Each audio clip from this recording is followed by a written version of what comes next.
So, you want to shoot panoramic images, right? I get it. Normal aspect ratios are kind of boring. We want cinema, and especially we want to shoot panoramic aspect ratios on film. And in this video, I'm going to show you a bunch of ways you can do that.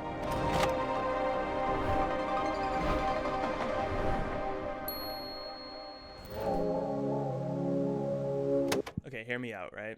I know I said film, but if for some reason you can't or don't want to do that, you could always start out by just faking it. You could shoot photos with a regular SLR or a mirrorless camera and then crop them afterwards to the panoramic aspect ratio. One of the downsides, in my opinion, is that it doesn't look like film, but there's a bunch of people out there on YouTube who will show you how to edit your stuff to look like pretty much any film stock you can imagine. So you have a lot more control over the look, which, depending on your perspective, is either a positive or a negative. Additionally, there's this range of cameras made by Fujifilm called the GFX, which are these medium format digital cameras, and they have this panoramic mode built in. Turning this mode on in the camera will give you the cropped viewfinder as well. Also, Fujifilm is very well known for its film simulations. With a combination of these two features, you can get pretty close to the film look on a digital platform. And if you don't use the film simulation, you will get a full-sized RAW and a cropped JPEG,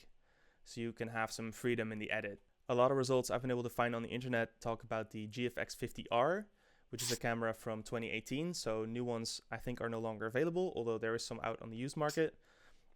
I think they're kind of expensive, but hey, it's cameras, what are you going to do? Speaking of expensive, the Hasselblad X1D and X2D cameras, which have the TEX-PAN framing mode built into the camera as well, which gives you the same panoramic aspect ratio. But as I said, these cameras are astronomically expensive. So if that is your concern, probably not the best option. On to the first film option. I've made a video about cameras like these in the past. You can check that out up here. There are these panoramic point and shoot cameras where with the switch of a button, you can pretty much pull down a mask over your viewfinder and over the film, which gives you the same panoramic aspect ratio. The downside of this is, of course, that you're not exposing the full frame of the film, so you are losing quality and, in some people's opinion, wasting money, which, fair enough. But if you want to shoot panoramas on a budget, this is probably your best option. Another thing you could do is mod existing cameras to give you the results that you want. For example, you could start by putting a little mask over the film area in your regular SLR, which again will give you a cropped image on the film, losing some of the quality and some of the area on the negative, but will result in a panoramic image. Additionally, there's these little 3D printed adapters you can use to shoot a 35mm roll of film in a medium format camera, giving you a bigger aspect ratio on the film itself and exposing something closer to the 24:63 or 65 aspect ratio that we're looking for with these panoramas. For example, I found this video of somebody using these in a Fuji GSW camera. I also found some videos showing off modded film backs for cameras like the Hasselblads and the Mamiya RB67. These modded film backs will again have a mask over the film area and have a way to use 35mm film in there. For example, this video uses those 3D printed adapters to be able to fit a roll in there. And if you own one of these cameras already, this could be an excellent option to get some panoramic 35mm film. Alright, maybe you're feeling like getting absolutely ridiculous with it, right? And you want to start shooting panoramic images on medium format film. Now, one of the first options you have is a camera made way back in the 1900s. This is a Kodak panorama camera that has a lens that swings around. It's very cool. I found this cool video about it. A guy shooting one. I'll put the link up here. Also, if you follow Expired Film Club on like Instagram and stuff, he shoots these things all the time. Very interesting camera. Go have a look, right? But if you want to get really, really wild with it, you want to shoot 6x17 ultra wide format, medium format film, right? One of the best known cameras for this will be the Horseman 617.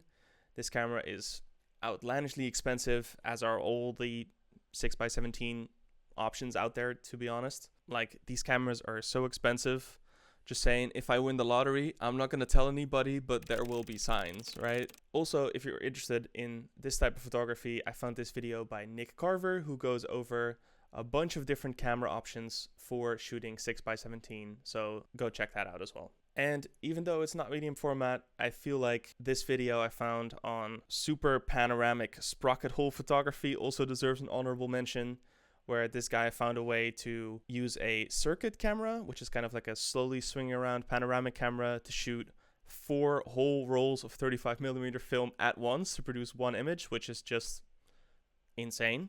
So yeah, definitely go check that out as well. That just blows my mind. That's wild.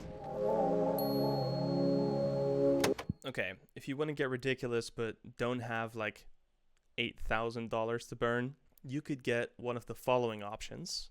First off, there's this video I found by a guy called Zalan Toth out of Hungary, who made a 6x17 3D printed camera, which uses large format lenses to get the full image circle required. The camera looks beautiful, and there's some insane photos that they got out of it.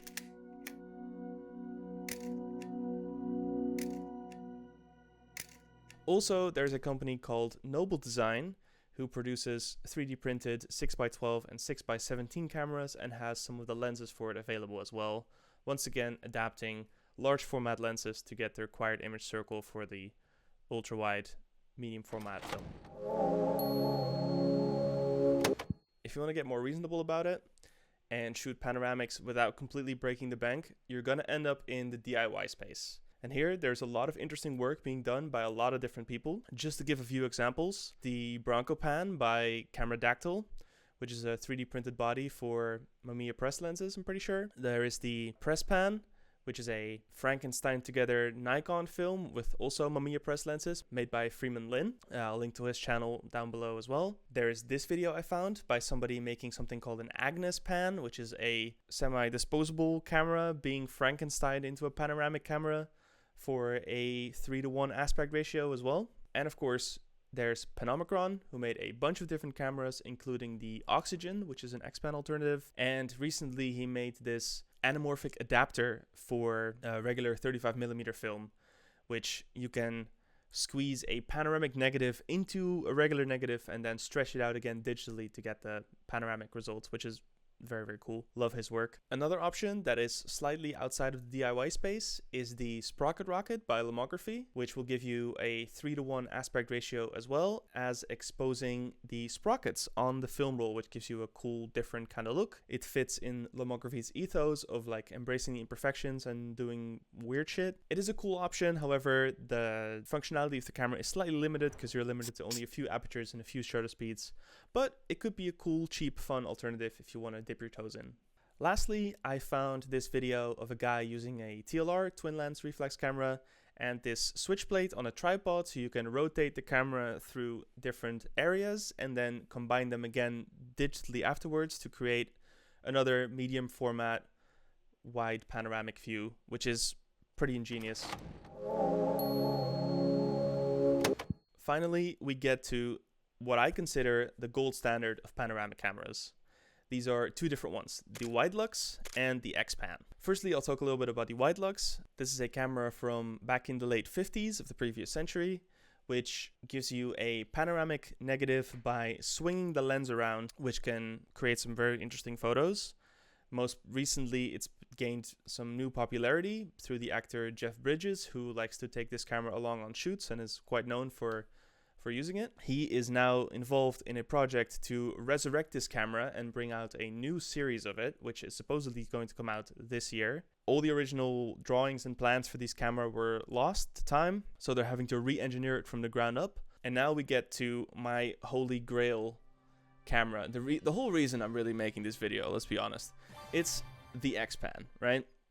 This is a camera made by Hasselblad and Fuji, combining their powers in some kind of unholy fusion dance to create the coolest camera known to man. It shoots panoramic images at a 24:63 aspect ratio. It also has the option to switch to regular frames. I don't know why you would ever do that. If I owned this camera, I would not touch that switch, I think even once. But it is pretty cool that the camera knows to switch between the frames, and you can do it mid-roll and things will still work out, and even the frame counter will still work, which is pretty ingenious engineering. The downside of this is that it's a electronic camera made in like the 90s. So you can still buy them. They're really expensive and they are kind of prone to failure at this point. And there's only a few people left in the world who know how to repair them. So if you buy one and it breaks, you're kind of fucked, right? That is the major downside. But if I could buy any camera that I talked about in this whole video, it would be this one. It's like my dream camera. It's so cool. I really want to own one. Probably never will. But I do have some projects in the work to try and maybe build one for myself. If that's something you're interested in and you want to see, subscribe to this channel and there will be more info on that in the future. For now, that's going to be the end of this video. I hope you found it interesting and maybe you found some cameras that you hadn't heard about. All the links for everything I talked about will be in the description below. And if there's anything I missed, feel free to let me know in the comments and I will love to check it out. Go out and shoot some panoramic images and I will see you in the next one.